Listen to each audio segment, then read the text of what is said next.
വിശുദ്ധ ഖുർആനിൽ നമസ്കാരത്തോട് സക്കാത്തിനെ ചേർത്ത് വെക്കുമ്പോൾ ഖാലിഖായ പടച്ചവനുമായിട്ട് ബന്ധപ്പെട്ടാൽ മാത്രം പോരാ, മഖ്ലൂക്കുകളുമായിട്ട് നിനക്കൊരു ബന്ധം വേണമെന്ന് വിശുദ്ധമായ ഖുർആൻ നമ്മെ പഠിപ്പിക്കുന്നത് കൊണ്ടാണ്. അതുകൊണ്ട് തന്നെ പ്രിയപ്പെട്ട സഹോദരങ്ങളെ, സക്കാത്ത് എന്ന് പറയുന്ന ഒരു കാര്യം, അത് നമ്മളിൽ പലരും ആ വിഷയത്തിൽ വളരെ പിന്നിലാണ്. ആരെങ്കിലും ലോഹർ 3 നിസ്കരിക്കുവോ? ആരെങ്കിലും സുബഹി 1 നിസ്കരിക്കുവോ? ആരെങ്കിലും മഗ്രിബ് 2 നമസ്കരിക്കുമോ? ആരെങ്കിലും മറ്റേതെങ്കിലും നമസ്കാരത്തെ ചുരുക്കുമോ? അനുവദനീയമായ മാർഗങ്ങളിൽ ജംഇന്റെയും ഖസറിന്റെയും സാഹചര്യങ്ങളിലല്ലാതെ ഒരിക്കലും നമ്മൾ നമസ്കാരത്തിന്റെ റക്അത്തുകളെ ചുരുക്കാറില്ല, ചുരുക്കാൻ പറ്റൂല. അതുപോലെ തന്നെ സക്കാത്തിന്റെ വിഷയത്തിൽ യാതൊരു നിലയിലുള്ള വിട്ടുവീഴ്ചയും ഇസ്ലാം അനുവദിക്കുന്നില്ല. ഞാൻ കുറച്ചെന്തെങ്കിലും ആളുകൾക്ക് കൊടുക്കാം, ബാക്കി ഞാൻ കൊടുക്കുന്നില്ല എന്ന് തീരുമാനിക്കാൻ ഇവനെന്ത് ന്യായമാണ്? കാരണം വിശുദ്ധ ഖുർആൻ പടുത്തുയർത്തപ്പെട്ട സ്തംഭങ്ങളിൽ ഒരു സ്തംഭം സക്കാത്താണ്. ആ സക്കാത്ത് പടപ്പുകളുമായി ബന്ധപ്പെട്ട വിഷയമാണ്. നമസ്കാരം ഖാലിഖായ പടച്ചവനുമായി ബന്ധപ്പെട്ടതുപോലെ പടപ്പുകളുമായി ബന്ധപ്പെട്ട വിഷയമാണ് സക്കാത്ത്. അതുകൊണ്ട് തന്നെ ആ വിഷയത്തിൽ ഗൗരവം കാണിക്കാത്ത ഒരാൾ സത്യവിശ്വാസിയാവുകയില്ല. സക്കാത്ത് കൊടുക്കാത്തവനെ പറ്റി ഖുർആൻ പറഞ്ഞത് മുശ്രിക് എന്ന പദപ്രയോഗമാണ്. സക്കാത്ത് കൊടുക്കാത്തവനെ വിശുദ്ധ ഖുർആൻ പരിചയപ്പെടുത്തിയത് മുശ്രിക് എന്ന് പറയുന്ന പദപ്രയോഗങ്ങൾ കൊണ്ടാണ്. നമുക്കറിയാം, നമ്മളൊക്കെ അള്ളാഹുവിന്റെ ഈ ഭൂമിയിൽ ഖലീഫമാരാണ്. നമ്മൾ ഈ ഭൂമിയിൽ ഖലീഫമാരാണ്, ഒരു പ്രതിനിധിയാണ് നമ്മൾ. ഇതിന്റെ യഥാർത്ഥ മാലിക് പടച്ചതമ്പുരാനാണ്. ഈ ലോകത്തിന്റെ മുഴുവനും മാലിക് അള്ളാഹുവാണ്. ഈ ലോകത്തേക്ക് നമ്മളെ നിയോഗിച്ചത് വെറും ഒരു ഖലീഫ, ഒരു പ്രതിനിധിയായിട്ടാണ് നമ്മളെ അള്ളാഹു തആല ഈ ലോകത്തേക്ക് അയച്ചത്. നമുക്കറിയുമല്ലോ, ഒരു പ്രതിനിധിയെ സംബന്ധിച്ചിടത്തോളം ആരെയാണോ പ്രതിനിധീകരിക്കുന്നത് അവരുടെ കാര്യങ്ങൾ അല്ലെങ്കിൽ അവരുടെ ഇഷ്ടത്തിനനുസരിച്ചാണ് ഒരാൾ പെരുമാറേണ്ടത്. നിയമസഭയിലേക്കും പാർലമെന്റിലേക്കും ജനപ്രതിനിധികളായി നമ്മൾ അയക്കുന്നത് ഇവിടത്തെ ഒരു മണ്ഡലത്തിലെ മുഴുവൻ ജനങ്ങളുടെയും ജാതി മത രാഷ്ട്രീയ കക്ഷി വ്യത്യാസമില്ലാതെ എല്ലാവരുടെയും പ്രതിനിധിയായിട്ടൊരു MLA അവിടുത്തെ അസംബ്ലിയുടെ ഒരു മെമ്പറായി നമ്മൾ അയക്കാറുണ്ട്. അയാൾ തോന്നിയതുപോലെ പോയി അസംബ്ലിയിൽ പറയാൻ പാടില്ല. ഈ മണ്ഡലത്തിലെ ഓരോരുത്തരുടെയും ശബ്ദമാണ് നിയമസഭയിൽ അയാൾ സംസാരിക്കേണ്ടത്. പാർലമെന്റിലേക്ക് അയക്കപ്പെടുന്ന ഒരു മെമ്പർ ഓഫ് പാർലമെന്റ്, പാർലമെന്റിന്റെ ഒരു അംഗം ഏതൊരു മണ്ഡലത്തെയാണോ പ്രതിനിധാനം ചെയ്യുന്നത് ആ മണ്ഡലത്തിലെ മുഴുവൻ ജനങ്ങളുടെയും ശബ്ദമായി ഇന്ത്യയുടെ പാർലമെന്റിൽ അയാളുടെ ശബ്ദം മുഴങ്ങേണ്ടതുണ്ട്. അങ്ങനെ ഒരു പ്രതിനിധിയെ നമ്മൾ അയക്കുമ്പോൾ നമ്മുടെ ആവശ്യങ്ങളാണ് ആ പ്രതിനിധി അവിടെ നടപ്പിലാക്കേണ്ടത്. ഈ ഭൂമിയിലേക്ക് അല്ലാഹു തആല മനുഷ്യനെ അയക്കുന്ന നേരത്ത് വിശുദ്ധ ഖുർആനിൽ അല്ലാഹു പറഞ്ഞ ഒരു വാക്കുണ്ട്, ഇന്നി ജാഇലുൻ ഫിൽ അർളി ഖലീഫ. ഇന്നി ജാഇലുൻ ഫിൽ അർളി ഖലീഫ. മനുഷ്യൻ എന്തിനാണ് ഈ ലോകത്ത് വന്നത്? അല്ലാഹുവിന്റെ പ്രതിനിധിയാണ്, പടച്ചവന്റെ പ്രതിനിധിയാണ് നമ്മൾ. ഈ ലോകത്ത് നമുക്ക് എന്ത് സ്വന്തമായിട്ടെടുത്ത് ഉപയോഗിക്കാനൊന്നും കഴിയില്ല. അതൊക്കെയും പടച്ചവന്റെ പെർമിഷൻ വേണം.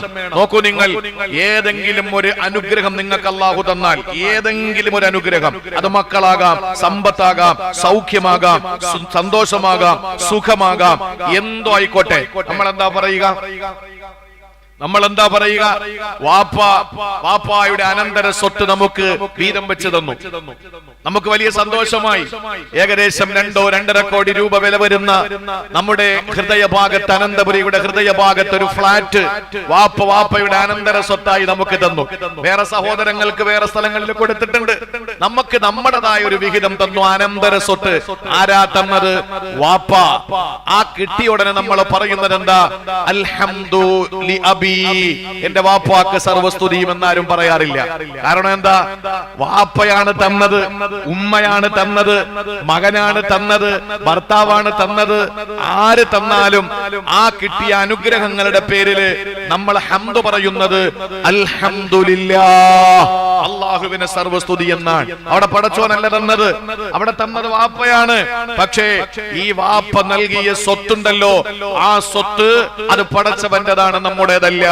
അത് അള്ളാന്റേതാണ്, നമ്മുടേതല്ല. അതുകൊണ്ട് നമ്മൾ അള്ളാഹുവിനാണ് സ്തുതി പറയുന്നത്. ഇനി നിങ്ങൾ നോക്ക്, ഏതെങ്കിലും ഒരു നഷ്ടമുണ്ടായി, നമ്മുടെ പ്രിയപ്പെട്ട ഏതെങ്കിലും ഒരു പ്രധാനപ്പെട്ട ഒരു കാര്യം നമുക്ക് നഷ്ടം വന്നുപോയി, നമ്മുടെ പ്രിയപ്പെട്ട വാപ്പ മരണപ്പെട്ടു പോയി, നമ്മൾ എന്താ പറയാ? ഇന്നാ ലില്ലാഹി വ ഇന്നാ ഇലൈഹി റാജിഊൻ. ഈ മടക്കം അള്ളാഹുവിലേക്കാണ്. നമ്മളൊക്കെ അള്ളാഹുള്ളവരാണ്. സഹിച്ചാലേ പറ്റുള്ളൂ, എന്റേതെന്ന് പറയാൻ പറ്റൂല. അങ്ങനെയാണെങ്കിൽ എനിക്ക് തടഞ്ഞു വെക്കാമായിരുന്നു വാപ്പയുടെ റൂഹിനെ. എന്റേതല്ലല്ലോ വാപ്പയുടെ ആ ആത്മാവ് അത് പടച്ചവന്റെതല്ലേ, അവൻ തിരിച്ചു കൊണ്ടുപോയി. അള്ളാഹുവേ, നിന്നിലേക്ക് മടങ്ങി വരികയാണ്. എന്റെ ഭാര്യ, എന്റെ മക്കള്, എന്റെ പ്രിയപ്പെട്ടവരെ എല്ലാവരും അള്ളാഹുവേ നിനക്കുള്ളതാണ്. എന്റേതായിരുന്നുവെങ്കിൽ ഞാൻ മരിക്കാൻ വിടൂല, ഞാൻ പിടിച്ചു വെച്ചേനെ. പക്ഷേ ഞാൻ തിരിച്ച് നിന്നെ ഏൽപ്പിക്കുന്നത് ഇതൊക്കെ നിന്റേതായത് കൊണ്ടാണ്. എന്തെങ്കിലും ഒരു സംഗതി കളഞ്ഞുപോയി, വിലപ്പെട്ട ഏതെങ്കിലും ഒരു സാധനം കളഞ്ഞുപോയി, അപ്പോഴെന്താ പറയേണ്ടത്? ഹസ്രത്ത് ആയിഷ സിദ്ദീഖ റളിയല്ലാഹു അൻഹ വിളക്കണഞ്ഞപ്പോൾ ആയിഷ ബീവിയോട് റളിയല്ലാഹു തആല അൻഹയോട് മുത്തുനബി സല്ലല്ലാഹു അലൈഹി വസല്ലം പറഞ്ഞത്, അല്ലയോ ആയിഷ, ഇസ്തിർജാഅ് ചൊല്ലണമെന്നാണ്. ഇന്നാ ലില്ലാഹി വ ഇന്നാ ഇലൈഹി. നബിയെ, ഒരു വിളക്കണയുമ്പോൾ അത് പറയണോ? ആയിഷ, വിളക്കണയുക മാത്രമല്ല, ഏതൊരു മുസീബത്ത് ഒരു വിശ്വാസിക്ക് വന്നാലും പറയേണ്ടത് അതാണ്. എന്തുകൊണ്ട്? ഇതൊന്നും നമ്മുടേതല്ല. പാസ്പോർട്ട് കളഞ്ഞുപോയി, ഇന്നാ ലില്ലാഹി വ ഇന്നാ ഇലൈഹി റാജിഊൻ പറയണമെന്നാണ് ഇസ്ലാമിന്റെ കൽപ്പന. എന്തുകൊണ്ട്? ഈ പാസ്പോർട്ട് ഫോട്ടോ പതിച്ചിരിക്കുന്നത് എന്റേതാണെങ്കിലും ഇതിന്റെ മാലിക് ഞാനല്ല, പടച്ചോനാണ്. ഇതിന്റെ മാലിക് പടച്ചോനാണ്. എന്ത് നഷ്ടം വന്നാലും ഇന്നാ ലില്ലാഹി വ ഇന്നാ ഇലൈഹി റാജിഊൻ. നമ്മൾ ഇനി കഴിക്കുമ്പോൾ ഭക്ഷണം തന്നത് ഭാര്യയാണ് വിളമ്പി തന്നത്. നീ ഇത്രയും രുചികരമായ ഭക്ഷണം എനിക്ക് തന്നല്ലോ, അതുകൊണ്ട് നിന്റെ നാമം കൊണ്ട് ഞാൻ തുടങ്ങാമെന്ന് ഭാര്യയോട് പറയില്ല. വൈകുന്നേരം വീട്ടിൽ വിളമ്പി വെച്ച ഭക്ഷണത്തിന്റെ മുമ്പിൽ രാവിലെ മുതൽ വൈകുന്നേരം വരെ കഷ്ടപ്പെട്ട് എല്ലുമുറിയ പണിയെടുത്ത പാവപ്പെട്ട ഭർത്താവിന്റെ ചോര നീരാക്കിയ പൈസ കൊണ്ടുണ്ടാക്കിയ ഭക്ഷണം അതിങ്ങനെ കഴിക്കുമ്പോൾ എന്റെ പ്രിയപ്പെട്ടവന്റെ മിടുക്ക് കൊണ്ടാണല്ലോ ഇതെനിക്ക് കിട്ടിയത്, അതുകൊണ്ട് എന്റെ ഭർത്താവിന്റെ പേരിൽ ഞാനിത് കഴിക്കാൻ ആരംഭിക്കുന്നു എന്ന് പറയുന്നില്ല. പ്രിയപ്പെട്ടവരെ, വാഹനം നമുക്കൊരാൾ എടുത്തു തന്നു. ആ വാഹനം എടുത്തു തന്നപ്പോൾ നമ്മൾ അതെടുത്തു വെച്ച് വാഹനം ഡ്രൈവ് ചെയ്യാൻ തുടങ്ങി. അപ്പോഴും നമ്മൾ എടുത്തു തന്ന ആളിന്റെ പേരല്ല പറയുന്നത്. ഏത് കാര്യങ്ങൾ തുടങ്ങുമ്പോഴും, തിന്നലായാലും കുടിക്കലായാലും വാഹനമായാലും യാത്രയായാലും എന്തായാലും നമ്മൾ പറയുന്നത് ബിസ്മില്ലാഹിർ റഹ്മാനിർ റഹീം, എന്റെ പടച്ചവന്റെ നാമത്തിലാണ്. ഈ വാഹനവും ഭക്ഷണവും വസ്ത്രവും കിടക്കയും എല്ലാം എന്റെ റബ്ബിനുള്ളതാണ്, എന്റേതല്ല. ഞാൻ വെറും ഒരു പ്രതിനിധി മാത്രമാണ്. ഞാനൊരു വെറും പ്രതിനിധി മാത്രമാണ്. നിങ്ങൾ നോക്കൂ സഹോദരങ്ങളെ, ഈ ലോകത്ത് എന്തെല്ലാം വിഭവങ്ങളുണ്ട്. ഈ ലോകത്ത് ധാരാളം വിഭവങ്ങൾ അല്ലാഹു തആല സംവിധാനിച്ചു വെച്ചിട്ടുണ്ട്. അതിന്റെയൊക്കെ ചില കാര്യങ്ങളൊക്കെ മനസ്സിലാക്കാൻ അല്ലാഹു ചില അവസരങ്ങൾ നമുക്ക് തരും. അങ്ങനെ ഒരു അവസരമാണ് ഇപ്പോൾ ഹോട്ടലുകളൊക്കെ പൂട്ടപ്പെടുന്നു. മണക്കാട് ടൗണിൽ നമ്മുടെ ഹൃദയഭാഗത്ത് തന്നെ എന്റെ അറിവിൽ പ്രിയപ്പെട്ട സഹോദരങ്ങളെ ചില ഹോട്ടലുകൾ, ചില കടകൾ അടഞ്ഞു കിടക്കുന്നു. എന്തുകൊണ്ടാണ്? പാചകവാതക സിലിണ്ടർ അവർക്ക് കിട്ടുന്നില്ല. അതാണ് കാരണം. ഇന്നലെ പല ഹോട്ടലുകാരെയും കണ്ടു. അവരൊക്കെ പറഞ്ഞത് അടച്ചുപൂട്ടി. ഇനി ഒരിക്കലും തുറക്കപ്പെടാൻ കഴിയുമോ എന്ന് അവർക്ക് ആശങ്കയാണ്. ഹോർമുസ് കടലിടുക്ക് വഴി ഇവിടെ തടയപ്പെട്ടിരിക്കുന്ന മുഴുവൻ വിഭവങ്ങളെയും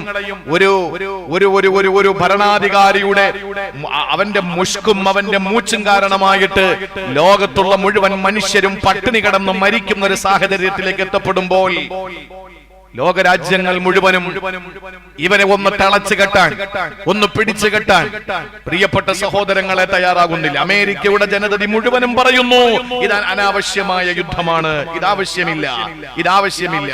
അപ്പോഴും ഏറ്റവും ബുദ്ധി കുറഞ്ഞ ഒരു പ്രസിഡന്റ്, ഒരു പ്രധാനമന്ത്രി ലോകത്തുണ്ടെങ്കിൽ അത് അമേരിക്കയുടെ പ്രസിഡന്റാണ്. ബുദ്ധിയില്ലാത്ത ബുദ്ധിശൂന്യൻ. കാരണം എന്താ?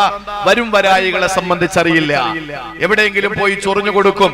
കിട്ടുന്ന മരിക്കാൻ നടക്കുന്ന ജനതയോട് പോയി ചൊറിഞ്ഞാൽ അവർക്ക് എന്ത് പ്രശ്നം? അവർ മരിക്കാൻ നിയത്തെടുത്തവരാ, അവർ ഷഹാദത്തിന് ചോദിക്കുന്നവരാ. അവർ ജനിച്ച് പ്രായപൂർത്തിയെത്തിയാൽ പടച്ചവനെ ഷഹാദത്ത് തരണേ എന്ന് ദുആരക്കുന്ന സമൂഹത്തോട് പോയി അടിച്ചിട്ട് ലോകം മുഴുവനും നാശത്തിലേക്ക് എത്തുന്നു. ഇരിക്കുന്ന ദുരന്തങ്ങൾ ചെറുതല്ല, വരാനിരിക്കുന്ന ദുരന്തങ്ങൾ ചെറുതല്ല. ഈ യുദ്ധം അവസാനിക്കാതെ മുന്നോട്ട് പോയാൽ പ്രിയപ്പെട്ടവരെ, വരുന്ന വെള്ളിയാഴ്ച 30ാമത്തെ നോമ്പോ ശവ്വാലോ ഒന്നോ ആയി നമ്മൾ ഇതുപോലെ ഫേസ് ടു ഫേസ് കാണുമ്പോൾ സ്ഥിതിഗതികൾ വീണ്ടും മാറും. സംശയമില്ലാത്ത കാര്യമാണ്. സ്ഥിതിഗതികൾ വീണ്ടും മാറും. വളരെ ഗുരുതരമായ അവസ്ഥയിലേക്ക് പോകുന്നു. എന്തെങ്കിലും വീട്ടിൽ എന്തെങ്കിലുമൊക്കെ നമുക്ക് ഉണ്ടാക്കി തിന്നാമെന്ന് കരുതിയാൽ അതിനുള്ള വളം വരുന്നില്ല. വാഹനം എടുത്ത് എവിടെയെങ്കിലും പോയി ഉള്ളിടത്തുനിന്ന് വാങ്ങി തിന്നാമെന്ന് പറഞ്ഞാൽ എത്ര ദിവസമായി യുദ്ധം ആരംഭിച്ചിട്ട് 45 ദിവസത്തെ പിന്നെ 45 ദിവസം മാത്രം ഉപയോഗിക്കാൻ പറ്റുന്ന എണ്ണ മാത്രമേ നമ്മുടെ കയ്യിലുള്ളൂ. ദിവസങ്ങൾ കഴിഞ്ഞു പോകുമ്പോൾ ഇനി ഒരടി മുന്നോട്ട് ചലിപ്പിക്കാൻ കഴിയില്ല. വാഹനങ്ങൾ ഓടാതെ കിടക്കും. ഈ നിലയില് ലോകം മുഴുവനും പട്ടിണിയുടെയും പരിവട്ടത്തിന്റെയും ഒരു കോവിഡിന് സമാനമായി മനുഷ്യൻ വീണ്ടും ആപത്ഘട്ടത്തിലേക്ക് പോകുന്നതിന്റെ പിന്നിൽ രണ്ട് മുഖങ്ങൾ മാത്രമാണ്. ഒന്ന് അമേരിക്കയുടെ പ്രസിഡന്റ്, മറ്റൊന്ന് ഇസ്രയേലിന്റെ പ്രസിഡന്റ്. ഈ രണ്ടെണ്ണത്തിന്റെയും മൂച്ചും മുഷ്കും കാരണമാണ് ഇതെല്ലാം ലോകജനത അനുഭവിക്കേണ്ടി വരിക. അള്ളാഹുവിന്റെ വിഭവങ്ങൾ പ്രിയപ്പെട്ടവരെ ലോകത്ത് വിശാലമായി പടച്ചതമ്പുരാൻ വിശുദ്ധ ഖുർആനിലൂടെ പരിചയപ്പെടുത്തിയിട്ടുണ്ട്. അൽ ബഖറയിൽ അള്ളാഹുവിന്റെതാണ് വിഭവങ്ങൾ, ആരുടേതുമല്ല, പടച്ചവന്റെതാണ് വിഭവങ്ങൾ. കുലു വശ്റബു മിർ റിസ്ഖില്ലാ. ഈ വിഭവങ്ങൾ മുഴുവനും റിസ്ഖില്ലയാണ്, പടച്ചവന്റെ റിസ്ഖാണ്, നമ്മുടെ ആരുടെയുമല്ല. ഇതൊക്കെ പടച്ചവന്റെതാണ് എന്ന് പടച്ചവൻ തന്നെ വിശുദ്ധ ഖുർആനിലൂടെ പറയാണ്. ഇതൊക്കെ അള്ളാഹുവിന്റെതാണ്, നമ്മുടെ ആരുടെയും എടുക്കല്ല. അത് കഴിഞ്ഞ് പ്രിയപ്പെട്ട സഹോദരങ്ങളെ ഓരോന്നോരെടുത്ത് പരിശോധിച്ചു നോക്കിയാൽ എന്തെല്ലാം സൗകര്യങ്ങൾ, ഭക്ഷണം മാത്രമല്ല വിശാലമായ സൗകര്യങ്ങൾ, എല്ലാ സൗകര്യങ്ങളും അള്ളാഹു നമുക്ക് തന്നു. ഈ സൗകര്യങ്ങളൊക്കെ അള്ളാഹു തരുമ്പോൾ സൂറത്തുൽ ജുമുഅയിലൂടെ അള്ളാഹു പറയുന്നത് വബ്തഗൂ മിൻ ഫളില്ലാഹ്. ഇതൊക്കെ അള്ളാന്റെ ഫളിലാണ്, ഔദാര്യമാണ്, നിങ്ങളുടെ ആരുടെയും എടുക്കല്ല, ആരുടെയും എടുക്കല്ല. ഇത് പടച്ചവന്റെ ഫളിലാണ്. ഒന്ന് ഖുർആൻ പഠിക്ക്, ഒന്ന് ഖുർആൻ പഠിക്കാൻ തയ്യാറാക്. ഈ കാണുന്ന വിഭവങ്ങൾ മുഴുവനും റിസ്ഖുല്ലാഹ് ഖുർആൻ പറഞ്ഞു. ഈ കാണുന്ന വിഭവങ്ങൾ, ഈ കാണുന്ന മുഴുവനും അള്ളാഹുവിന്റെ റിസ്ഖാണ്. നമ്മൾ അനുഭവിക്കുന്ന ആസ്വാദനങ്ങൾ മുഴുവനും, വാഹനമായാലും വസ്ത്രമായാലും എന്തൊക്കെ സംവിധാനങ്ങളുണ്ടോ ഇതെല്ലാം വിശുദ്ധ ഖുർആൻ പറയുന്നു ഫളിലുല്ലാഹ്. ഇതൊക്കെ പടച്ചവന്റെ ഔദാര്യമാണ്, നമ്മുടെ ആരുടെയുമല്ല. അവിടെ നിന്ന് വന്നു ഈ ഭൂമി ആരുടേതാണ്? വീതം വെച്ച് പിടിച്ചു വെച്ചില്ലേ, അവിടെയും ഇവിടെയും പിടിച്ചു വെച്ചില്ലേ, എന്നിട്ട് സ്വന്തമാക്കിയില്ലേ. ഈ ഭൂമി ആരുടേതാണ്? വിശുദ്ധമായ ഖുർആനിൽ അല്ലാഹു പറയുന്നു സൂറത്തുൻ നിസായില് അർളുല്ലാഹി വാസിആ. അർളുല്ലാഹ്, ഇത് പടച്ചവന്റെതാണ്. ഈ ഭൂമി ആരുടേതുമല്ല, എന്റേതല്ല. ഏത് സമയത്തും ഗവൺമെന്റിന് പിടിച്ചെടുക്കാം. എന്റെ ഭൂമി, എന്റെ ഭൂമി, ഞാൻ ഇങ്ങനെ കെട്ടിപ്പിടിച്ചു വെച്ചിരിക്കുന്ന എന്റെ ഭൂമി. അതിന്റെ പ്രമാണം എടുത്ത് പരിശോധിക്കണം. ക്രയവിക്രയത്തിനും ഉപയോഗങ്ങൾക്കും വേണ്ടി നമുക്ക് വിട്ടുതന്നതാണ് ഭൂമി. അതൊരിക്കലും നമ്മുടേതെന്ന് പറയാൻ പറ്റൂല. അത് ഗവൺമെന്റ് പിടിച്ചെടുക്കണമെന്ന് തീരുമാനിച്ച പിടിച്ചെടുക്കും, അതിന് സംശയമില്ല. ഗവൺമെന്റിന് ആര് കൊടുത്തു? പടച്ചവന്റെ ഭൂമിയാണ്. അർളുല്ലാഹി വാസിഅ. വിശാലമായ ഈ ഭൂമി അള്ളാഹുവിന്റേതാണ് എന്ന് വിശുദ്ധ ഖുർആൻ സൂറത്തുൻ നിസാ. അത് കഴിഞ്ഞാൽ എന്റെ പ്രിയപ്പെട്ട സഹോദരങ്ങളെ, ഈ സമ്പത്ത് ആരുടേതാണ്? എന്റെ അക്കൗണ്ടിൽ കിടക്കുന്ന പൈസ ആരുടേതാണ്? നിങ്ങളുടെ അക്കൗണ്ട്സിൽ കിടക്കുന്ന പൈസ ആരുടേതാണ്? നമ്മുടെ എല്ലാം പോക്കറ്റിലിരിക്കുന്ന പൈസ ആരുടേതാണ്? വിശുദ്ധ ഖുർആൻ പറയുന്നു ഇത് അള്ളാഹുവിന്റെ ധനമാണ്, പടച്ചവന്റെ ധനമാണ്. അപ്പോൾ ജനനവും മരണവും അനുഗ്രഹങ്ങളും എല്ലാം അള്ളാഹുവിന് വേണ്ടി, പടച്ചവന് വേണ്ടി നമ്മൾ തുടങ്ങുന്നു. എല്ലാം ഈ കാണുന്ന വിഭവങ്ങളും ഭൂമിയും ഭക്ഷണവും സംവിധാനങ്ങളും എത്രത്തോളം നമ്മുടെ പോക്കറ്റിരിക്കുന്ന പണം പോലും അള്ളാഹുവിന്റെതാണ്. കേവലം മനുഷ്യൻ ഇന്നി ജാഇലുൻ ഫിൽ അർളി ഖലീഫ, നമ്മൾ ഭൂമിയിൽ പ്രതിനിധികൾ മാത്രമാണ്. അപ്പൊ എന്താ നമ്മൾ ചെയ്യേണ്ടത്? പ്രതിനിധിയായി ആരെയാണോ പ്രതിനിധീകരിക്കുന്നത് അവരുടെ ഇഷ്ടങ്ങൾക്കൊത്ത് നമ്മൾ നിൽക്കണം. അത് ആരുടേതാ സമ്പത്ത്? അള്ളാഹുവിൻ്റെത്. എന്നിട്ട് അല്ലാഹ് എന്താ പറഞ്ഞേ? وفي أموالهم حق للسائل والمحروم. വിശുദ്ധ ഖുർആനിൽ അല്ലാഹ് പറയുകയാണ് വഫീ അംവാലിഹിം, അവരുടെ സമ്പത്തിൽ ഹഖ്ഖുൽ ലിസ്സാഇലി വൽ മഹ്റൂം, ചോദിച്ചു വരുന്നവനും ചോദിക്കാൻ മടി കാരണം വീടുകളിൽ ഇരിക്കുന്നവർക്കും നിങ്ങളുടെ സമ്പത്തിൽ ബാധ്യതയുണ്ട്. നിങ്ങൾക്ക് അങ്ങോട്ട് ബാധ്യതയാണ്. ഹക്ക്, അള്ളാന്റെ ഹക്ക് എന്താ? ഒരു പ്രതിനിധി അയച്ചാൽ അയാൾക്ക് ആവശ്യമായ സംവിധാനങ്ങൾ കൊടുക്കുകയാണ് അള്ളാന്റെ ഹക്ക്. ആ ഹക്ക് അള്ളാഹ് നടപ്പിലാക്കണമെങ്കിൽ എന്തു വേണം? പ്രതിനിധിയായ നമ്മള് നമ്മുടെ ഹക്ക് പൂർത്തീകരിക്കണം. നമ്മുടെ ഹക്ക് എന്താ? അള്ളാഹ് പറഞ്ഞു 1,00,000 രൂപ നിന്റെ കയ്യിൽ ഒരു കൊല്ലം ഇരുന്നിട്ടുണ്ടോ, 2,500 രൂപ നീ അത് പാവപ്പെട്ടവനെ കണ്ടെത്തി കൊടുക്കും. പള്ളിക്കല്ല, യത്തീങ്ങാനക്കല്ല. ആർക്കാ കൊടുക്കേണ്ടത്? അള്ളാഹുവിന്റെ ഖുർആൻ പറയുന്നു നീ സക്കാത്തിന്റെ മുതൽ കൊടുക്കേണ്ടത് ചാനലിലല്ല, മീഡിയക്കല്ല. സക്കാത്തിന്റെ മുതൽ കൊടുക്കേണ്ടത് പത്രത്തിനല്ല. സക്കാത്തിന്റെ മുതൽ കൊടുക്കേണ്ടത് ആർക്കാണ്? വിശുദ്ധ ഖുർആൻ 8 കൂട്ടരെ വ്യക്തമായി പരിചയപ്പെടുത്തി. ആ 8-ൽ നിന്റെ നാട്ടിൽ എത്തപ്പെടുന്നവർക്ക് നീ അത് കൊടുക്കണം. പ്രിയപ്പെട്ട സഹോദരങ്ങളെ, ഇത് ബാധ്യതയാണ് നമ്മുടെ. ഇത് നമ്മുടെ ബാധ്യതയാണ്. ഇല്ലെങ്കിൽ അള്ളാഹു പണിഷ്മെന്റ് വിശുദ്ധ ഖുർആനിൽ തന്നെ പറയുന്നുണ്ട്. നമ്മൾ ഒരുപാട് വട്ടം പറഞ്ഞതാണ്, സമയത്തിന്റെ കുറവുണ്ട്. പ്രിയ സഹോദരങ്ങളെ, ഏതൊരു കാര്യം വിശുദ്ധമായ ഇസ്ലാം നമ്മളോട് പറഞ്ഞിട്ടുണ്ടോ അത് സമ്പത്തിന്റെ വിഷയത്തിൽ അനുസരിക്കലാണ്. ഞാൻ എന്തെങ്കിലും ചില്ലറ കൊടുത്തോളാം എന്ന് പറയുന്നത് ലോഹർ 3 നിസ്കരിക്കും പോലെയാ. അള്ളാഹ്ക്ക് വേണ്ട നിസ്കാരം, നിന്റെ സക്കാത്ത് അള്ളാഹ്ക്ക് വേണ്ട. 19 അധ്യായങ്ങളിലായി 31ഓളം സ്ഥലങ്ങളിൽ നമസ്കാരത്തോട് ചേർത്തിട്ട് അല്ലാഹു തആല സക്കാത്ത് പറഞ്ഞത് 2 കണ്ണിൽ 1 കണ്ണ് ഖാലിഖും 1 കണ്ണ് മഖ്ലൂഖുമാണ്. ഞാൻ ആമുഖം പറഞ്ഞല്ലോ. പ്രിയപ്പെട്ട സഹോദരങ്ങളെ, അതുകൊണ്ട് പടച്ചവനിലേക്ക് എങ്ങനെ നമ്മൾ ചേരുന്നുവോ അതുപോലെ പടപ്പുകളോടും നമ്മൾ ചേരണം. അതൊരു തർക്കവുമില്ല, യാതൊരു തർക്കവുമില്ല. വിശുദ്ധ ഖുർആനിൽ സൂറത്തുൽ മുദ്ദസ്സിറിൽ ഒരു സംഭവം പറയുന്നുണ്ട്. സ്വർഗാവകാശികൾ ഇങ്ങനെ നരകാവകാശികളെ ഒക്കെ ഇടയ്ക്ക് കാണാറുണ്ട്. സ്വർഗത്തിൽ കയറിയിട്ടല്ല, സ്വർഗത്തിൽ കയറിയാ പിന്നെ പുറത്തോട്ട് വരാൻ പറ്റൂല, അതിന്റെ ആവശ്യമില്ല. നരകാവകാശികളോട് സ്വർഗാവകാശികളായ മനുഷ്യർ ചോദിക്കും, മാ സലക്കക്കും ഫീ സഖർ, എന്താ നിങ്ങൾ നരകത്തിൽ കിടക്കാനുള്ള കാരണം? നിങ്ങൾ നരകത്തിൽ പ്രവേശിക്കപ്പെടാനുള്ള കാരണം എന്താണ്? അവര് പറയുന്ന കാരണങ്ങൾ: 1, ഖാലൂ ലം നകു മിനൽ മുസല്ലീൻ, ഞങ്ങൾ നിസ്കാരമില്ലാത്തവരായിരുന്നു, പടച്ചവനോടുള്ള ഹക്ക് ഞങ്ങൾ പാലിച്ചിരുന്നില്ല. അത് മാത്രമല്ല, വലം നകു നുത്ഇമുൽ മിസ്കീൻ, സാധുക്കളെ ഞങ്ങൾ ഭക്ഷണം കൊടുത്തവരെ ചേർത്തു നിർത്തിയില്ല, അഗതികളെ ഞങ്ങൾ അവഗണിച്ചു എന്ന് പറഞ്ഞാൽ സക്കാത്ത് കൊടുത്തില്ല. അതാണ് നരകത്തിൽ കിടക്കാനുള്ള കാരണം. നരകാവകാശിയായി മാറാനുള്ള കാരണം പറഞ്ഞത് 1 ഖാലിഖായ റബ്ബുമായി ബന്ധപ്പെട്ടതാണ്, 2ാമത്തേത് മഖ്ലൂക്കുകളുമായി ബന്ധപ്പെട്ടതാണ്. യഥാർത്ഥ ദീൻ എന്ന് പറഞ്ഞാൽ എന്താ? വെള്ളം ചേർക്കുന്നുണ്ട്. വ്യാജ തങ്ങന്മാരുള്ള ലോകത്തല്ലേ നമ്മളുള്ളത്? വ്യാജ സിദ്ധന്മാരുള്ള ലോകത്തല്ലേ നമ്മളുള്ളത്? എന്തെല്ലാം വ്യാജ പണ്ഡിതന്മാരുള്ള ലോകത്തല്ലേ നമ്മളുള്ളത്? സർവ്വതും വ്യാജ യാചകന്മാരുള്ള ലോകത്തല്ലേ നമ്മളുള്ളത്?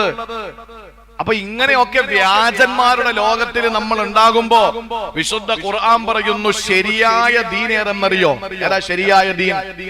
പ്രിയപ്പെട്ടവരെ, നമ്മൾ എപ്പോഴും കേൾക്കുന്ന ഒരു അധ്യായം സൂറത്തുൽ ബയ്യിന. അതിൽ അള്ളാഹു പറഞ്ഞതാണ്, യഥാർത്ഥ ദീൻ എന്ന് പറഞ്ഞാൽ ഇങ്ങനെ നമ്മുടെ ജീവിതത്തിൽ ഈ പറയുന്ന രീതിയിൽ മുന്നോട്ട് പോയാൽ അതാണ് യഥാർത്ഥ ദീന്. അള്ളാഹ് പറഞ്ഞു, വമാ ഉമിറു ഇല്ലാ ലിയഅ്ബുദുല്ലാഹ മുഖ്ലിസീന ലഹുദ്ദീൻ, ആത്മാർത്ഥമായി അള്ളാഹുവിനെ ഇബാദത്ത് എടുക്കണം. ആർക്കെങ്കിലും വേണ്ടി എന്തെങ്കിലും ചെയ്താൽ പോരാ, അള്ളാഹ്ക്ക് വേണ്ടി ഇഖ്ലാസോടുകൂടി ഇബാദത്ത് എടുക്കണം. തീരുന്നില്ല. ഹുനഫാ, അവിടെയാണ് നമ്മൾ തെറ്റുക. അല്ലാഹ് പറഞ്ഞേ, വമാ ഉമിറു ഇല്ലാ ലിയഅ്ബുദുല്ലാഹ്, നീ അള്ളാഹ്ക്ക് ആബിദായി മാറണം. അള്ളാഹ്ക്ക് ആബിദാകുമ്പോ നിന്റെ ക്വാളിറ്റി 2 എണ്ണമാണ്. 1, മുഖ്ലിസീന ലഹുദ്ദീൻ, നീ മുഖ്ലിസാകണം. അള്ളാഹ്ക്ക് ആബിദാകണമെങ്കിൽ നീ മുഖ്ലിസാകണം. പോരാ, മുഖ്ലിസായ മാത്രം പോരാ. ഹുനഫാ, നീ ഹനീഫാകണം. നീ ഹനീഫാകണം എന്ന് പറഞ്ഞാൽ, കുറച്ചു ദിവസം ഞാൻ ആ കാര്യത്തിൽ ഇടപെടാം. മതേതരത്വല്ലേ നമുക്ക് വലുത്, അതുകൊണ്ട് കുറച്ചു ദിവസം ഞാൻ അവരുടെ ആരാധനയിൽ പോയി പങ്കെടുക്കണം. കുറച്ചു ദിവസം ഇവിടെ വരട്ടെ, കുറച്ചു ദിവസം അവിടെ പോട്ടെ. ആർക്ക് വേണോടോ നിന്റെ ഈ കുറച്ച്? അല്ലാഹ് പറഞ്ഞു, ഇത് എന്റെ വാക്കല്ല, എന്റെ വാക്കല്ല. പ്രിയപ്പെട്ടവരെ, വിശുദ്ധ ഖുർആനിന്റെ ഒരു പ്രത്യേകത എന്തെന്നറിയോ? എന്ത് പറഞ്ഞാലും ഞാൻ കരുതി എന്നെ പറ്റി പറയുന്നേ. അതാണ് ഖുർആനിന്റെ ശക്തി. ഖുർആനിന്റെ ശക്തി അതാണ്. യഥാർത്ഥ ദീന് ഞാൻ പറയുന്ന വളരെ ശ്രദ്ധയോടെ കേൾക്കണം. സൂറത്തുൽ ബയ്യിന, സൂറത്തുൽ ബയ്യിനയിൽ അല്ലാഹ് പറയുന്നു, വമാ ഉമിറു ഇല്ലാ ലിയഅ്ബുദുല്ലാഹ്, നീ ആബിദാകണം. പോരാ, മുഖ്ലിസീന ലഹുദ്ദീൻ, നീ മുഖ്ലിസാകണം. പോരാ, ഹുനഫാ, നീ ഹനീഫാകണം എന്ന് പറഞ്ഞാൽ അർജുമാനസനാകണം. അവിടെയും ഇവിടെയും ചെന്നിട്ട് അവിയല് പരുവത്തില് അവിടെയും തൊട്ട് ഇവിടെയും തൊട്ട് ഇതിലും തൊട്ട് അതിലും തൊട്ട് പറ്റൂല. ഋജുമാനസനാകണം. നീ യഥാർത്ഥ മോമിനാകണം. യാതൊരു തെറ്റലുമില്ലാത്ത ക്ലിയർ മോമിനാകണം. തൗഹീദിൽ അടിയുറച്ചു നിൽക്കണം. കുഫ്രിന്റെ, ശിർക്കിന്റെ, ഇർത്തിദാദിന്റെ, ബിദ്അത്തിന്റെ ഒരു ലവലേശം പോലും നിന്റെ ജീവിതത്തിൽ വരാൻ പാടില്ല. കുഫ്റിന് വേണ്ടി യാതൊരു വിട്ടുവീഴ്ചയുമില്ല. മതേതരത്വം വേറെ, മതം വേറെ. മതം വേറെ, മതേതരത്വം വേറെ. ഓണത്തിന്റെ ഞാൻ പലവട്ടം പറഞ്ഞ കാര്യമാണ്, ഒന്നുകൂടി ഞാൻ പറയുന്നു. ആറ്റുകാൽ പൊങ്കാലയും വെട്ടുകാട് പള്ളിയുടെ ഈ പള്ളി നേർച്ചയും ഭീമാപള്ളി ഉറൂസും പ്രിയപ്പെട്ടവരെ അനന്തപുരിയെ സംബന്ധിച്ചിടത്തോളം ഈ നാടിന്റെ ആഘോഷങ്ങളാണ്. ഞാനൊരു ദിവസം ഉറൂസിൽ പോകാം, അടുത്ത നിന്റോടൊപ്പം പൊങ്കാല ഇടാം, അടുത്ത ദിവസം പള്ളി നേർച്ചയ്ക്ക് അവിടെയും പോകാം. ആർക്ക് വേണോടോ നിന്റെ ഈ മതേതരത്വം?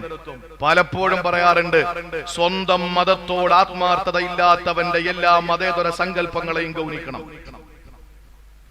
ഇർജുമാനസനായി മോമിനായി ജീവിക്കാൻ ഒരു മുസ്ലിമിന് കഴിയാതെ എല്ലാത്തിലും പോയി തലയിട്ട് കൊടുത്താൽ അവനെ മറ്റുള്ള സമുദായം ഒന്ന് സൂക്ഷിക്കുന്ന നല്ലതായിരിക്കും. മറ്റ് സമുദായം, കാരണം ഇവൻ ഇവിടെ തന്നെ ക്ലിയർ അല്ല, പിന്നെ അവിടെ ഒന്ന് എങ്ങനെ ക്ലിയർ ആവും? നമ്മുടെ തന്നെ ക്ലിയർ അല്ല. അള്ളാഹു നമുക്ക് മനസ്സിലാക്കാനുള്ള തൗഫീഖ് തരട്ടെ. ബിസ്മില്ലാഹിർ റഹ്മാനിർ റഹീം.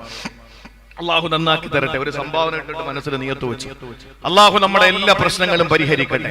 പ്രിയപ്പെട്ട സഹോദരങ്ങളെ, അതിൻ്റെതായ വഴികൾ, അതിൻ്റെതായ രീതികൾ എന്നെപ്പോ എന്തൊക്കെ മൗദൂദിയാക്കി, സൂഡാപ്പിയാക്കി, മൗദൂദിയാക്കി, എന്തൊക്കെയാക്കുക, പിന്നെ അവസാനം ഷീയാക്കി. ആക്കുന്നവരെ ആക്കിക്കോട്ടെ, അവരുടെ പണി അവരെടുക്കും. ഞാൻ ദീനാ പറയുന്നത്, പരിശുദ്ധ ഖുർആൻ. അല്ല എങ്കിൽ നിങ്ങൾ അല്ല എന്ന് പറ. വിശുദ്ധമായ ഖുർആനിൽ അള്ളാഹു പറയുന്നുണ്ട് ഹനീഫ, നീ ഹനീഫാകണം എന്ന് പറഞ്ഞാൽ ഋജുമാനസനാകണം. ഋജുമാനസന എന്താ ഋജുമാനസനാവുക? പള്ളിയിലെ ഏതെങ്കിലും ഒരു 1ാം ക്ലാസ്സിൽ പഠിപ്പിക്കുന്ന ഉസ്താദിനോട് ചോദിച്ചു, വേണ്ട 5ാം ക്ലാസ്സിന് മുകളിൽ പഠിക്കുന്ന കുട്ടിയോട് ചോദിച്ചു. വിശുദ്ധ ഖുർആൻ എന്താ പറയുന്നത്? ഖുർആനല്ലേ നമ്മുടെ പ്രമാണം, ഖുർആനല്ലേ നമ്മുടെ ആധാരം, ഖുർആനല്ലേ നമുക്കെല്ലാം, അതല്ലേ നമ്മൾ ചെയ്യേണ്ടത്. വിശുദ്ധ ഖുർആൻ പറയുന്നു, ആബിദായി, മുഖ്ലിസായി, ഹനീഫായാൽ മാത്രം പോരാ, വയുഖീമുസ്സലാ, നമസ്കാരം നീ നിലനിർത്തണം, നീ സക്കാത്ത് കൊടുത്തു വീടണം. ഒന്നാമത്തേത് ആബിദ്, രണ്ടാമത്തേത് ഇബാദത്തിൽ ഉണ്ടാകേണ്ട ഇഖ്ലാസ്, 3 ആ ഇബാദത്തിൽ നീ പാലിക്കേണ്ട ഹനീഫ് എന്ന് പറയുന്ന പദവി. ഇത് 3ഉം അല്ലാഹുമായിട്ട് ബന്ധപ്പെട്ടതാണ്.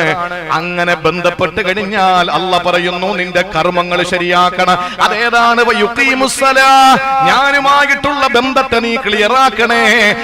ഞാനുമായിട്ടുള്ള ബന്ധം മാത്രം പോരാ, വയുത്തുസ്സക്കാ, നിന്റെ നാട്ടിലെ പാവപ്പെട്ടവന്റെ വേദന കൂടി നീ തിരിച്ചറിയണേ. എന്നിട്ട് അല്ലാഹു പറയുന്നു, വദാലിക ദീനുൽ ഖയ്യിമ, വദാലിക ദീനുൽ ഖയ്യിമ, ഇതാണ് ചൊവ്വായ ദീന്, ഇതാണ് യഥാർത്ഥ മതം, ഇതാണ് യഥാർത്ഥ ശരിയായ ദീനെന്ന് അല്ലാഹുവിന്റെ പരിശുദ്ധ ഖുർആൻ സൂറത്തുൽ ബയ്യിന ആയത്ത് 5. എന്റെ പ്രിയപ്പെട്ട സഹോദരങ്ങളെ, അതുകൊണ്ട് വളരെ ഗൗരവത്തോടുകൂടി സക്കാത്തിന്റെ വിഷയത്തിൽ നിങ്ങൾ അർഹതപ്പെട്ടവരെ കണ്ടെത്തി. ഞാൻ ചില ആളോട് പറഞ്ഞു, ഞാന് ഇവിടെ സക്കാത്ത് വാങ്ങാൻ അർഹതപ്പെട്ട ഉസ്താദുമാരൊക്കെ ഉണ്ട്, ഞാൻ അർഹനപ്പെട്ടവനാണ്. എനിക്ക് സക്കാത്ത്, ഞാൻ പറഞ്ഞോട്ട് സക്കാത്തിന്റെ ഒരു നയാ പൈസ എനിക്ക് ആരും തരുന്നില്ല. ഞാൻ കോടീശ്വരനോ പണക്കാരനൊന്നും അല്ല, സക്കാത്ത് വാങ്ങാൻ അർഹനല്ല, സക്കാത്ത് കൊടുക്കാനും അർഹനല്ല, സമ്പത്തില്ല, പക്ഷെ വാങ്ങാൻ എനിക്ക് അർഹതയില്ല. അതുകൊണ്ട് ഞാൻ പറയുന്നത് ഗൗരവത്തോട് തന്നെ നിങ്ങൾ കാണുക. പ്രിയപ്പെട്ടവരെ, അർഹതപ്പെട്ടവരെ കണ്ടെത്തിയിട്ട് കൊടുക്കണം. എത്ര ആളുകളാ ഒരു നേരത്തെ ഭക്ഷണം കഴിക്കാൻ വകയില്ലാതെ, ചികിത്സിക്കാൻ വകയില്ലാതെ, അവസാനം വിട്ടുകൊടുക്കാൻ മരണത്തിന് പൊയ്ക്കോ, എന്റെ കയ്യിൽ പൈസ ഇല്ല.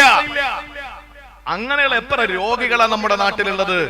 ഒന്ന് നന്നായിട്ട് ഭക്ഷണം കഴിക്കാൻ വകയില്ലാതെ കഷ്ടപ്പെടുന്ന, വിഭവസമൃദ്ധമായ നിറക്കൂട്ടുകളുള്ള ഈ പാതാളമന്തിയുടെ കാര്യമല്ല ഈ പറയുന്നത്, കുഴിമന്തിയുടെ കാര്യമല്ല ഈ പറയുന്നത്. പോഷകാഹാരം കിട്ടാത്തതിന്റെ പേരില് അവസാനം പട്ടിണി കിടന്നു മരിക്കേണ്ടി വരുന്ന എത്രയോ പേരാണ് ഉള്ളത്. ചികിത്സിക്കാൻ ഏതെങ്കിലും ഒരു ആശുപത്രിയിൽ പോയി ഒന്ന് ചികിത്സിക്കാൻ വകയില്ലാത്തതിന്റെ പേരിൽ മരണത്തിന് ഭർത്താവിന് വിട്ടുകൊടുക്കുന്ന എത്ര ഭാര്യമാരാ നമ്മുടെ മുമ്പിലുള്ളത്. സക്കാത്ത് വാങ്ങാൻ അർഹതപ്പെട്ടവര്.